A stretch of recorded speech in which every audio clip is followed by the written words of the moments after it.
May tattoo ka ba na wolf o balak mong magpa-tattoo? Dapat lang din na alam mo to. Ang wolf tattoo ay karaniwang may malalim na kahulugan na konektado sa katangian ng lobo sa kalikasan. Depende sa kultura at disenyo, pwede itong mag-symbolize ng katapatan at pamilya. Sa totoong buhay, ang mga lobo ay mabubuting tagapangalaga ng kanilang kawan. Kaya kung may wolf tattoo ka, maaari itong magpahiwatig ng pagmamahal at proteksyon sa pamilya o mga mahal mo sa buhay.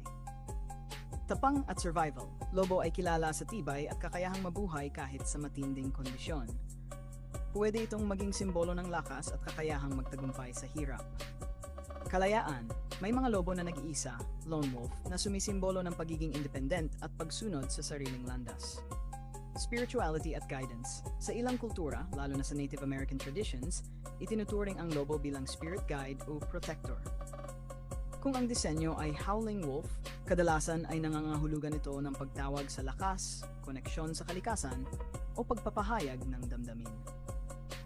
Kung gusto mo, may bibigay ko rin ang iba't ibang style ng wolf tattoo at kanilang specific na meaning para mas malinaw. Gusto mo bang idagdag ko yon?